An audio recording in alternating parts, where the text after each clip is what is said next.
Police का number है और ईदी वालों का नंबर है, छिपा वालों का नंबर है और दीगर इदारों के नंबर है, इनके भी नंबर होते हैं। तो अच्छा जा रहे हैं, पूरे के पूरे मजमे जा रहे हैं, देखते हुए जा रहे हैं, वो अलाइश पड़ी हुई है और बुरा भला भी कह रहे हैं, लेकिन इतनी तौफीक नहीं होती कि यार चलो फ़ोन करके इदारों को बोल दें भाई फला जगह ये चीज़ पड़ी हुई है, आप उठा कर ले जाओ ताकि सफाई हो जाए, माहौल साफ़ हो जाए। तो ये गलत है, ये नहीं होना चाहिए।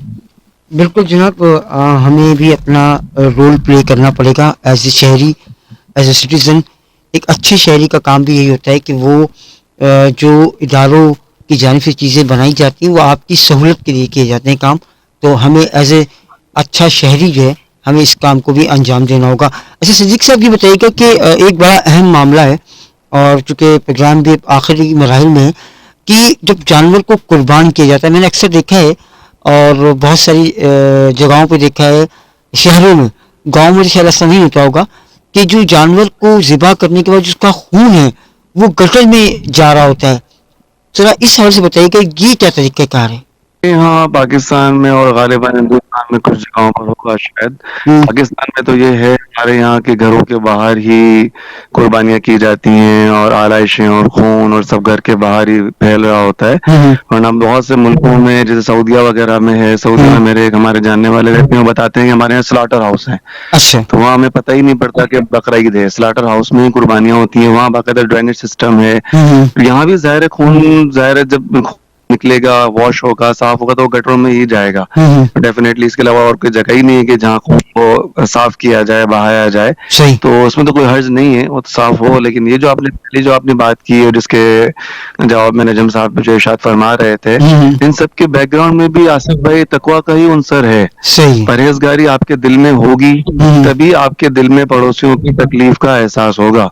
आपके दिल में परहेजगारी अगर नहीं होगी, आपकी नजर सिर्फ गोश्त पर और तिल्ली और कलेजी पर ही होगी, तो फिर आपको कोई गर्ज नहीं है कि पड़ोसी के घर में बदबू जाए, पड़ोसी के घर में जरासीम जाए, पड़ोसी के बच्चा भले वो सिरी से लग कर या गाय की ओछड़ी से लगकर भले गिर जाए, तो आपको कोई फर्क नहीं पड़ता अगर आपकी नजर गोश्त या तिल्ली और कलेजी पर ही है। सही बात। और जल्दी फटाफट भाई कलेजी निकालो, हम जो है ना वो नाश्ता करेंगे। तो सारा बैकग्राउंड तकवा का ही है, परहेजगारी का ही है। परहेजगारी हमें पड़ोसियों का ख्याल रखना सिखाती है, परहेजगारी हमें कसाईयों से उसमें इखलाक का दर्ज सिखाती है, परहेजगारी हमें हमारे दरवाजे पर आने वालों के साथ उसने इखलाक के साथ पेश आने का रवैया सिखाती है।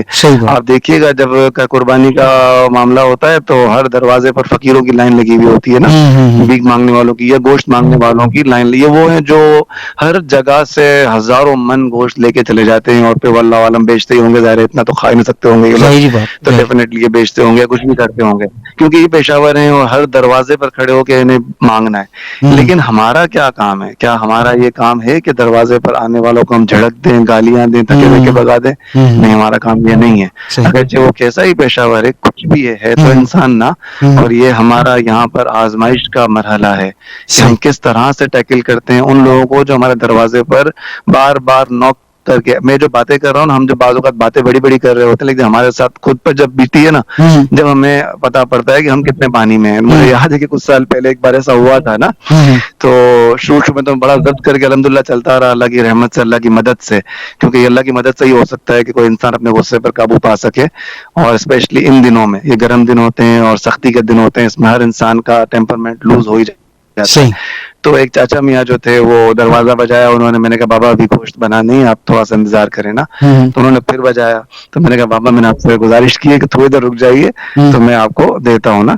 उन्होंने फिर बजाया और मुझे घूर के कहा कि क्या मसला है, देना है तो दो वरना मुझे मना कर दो।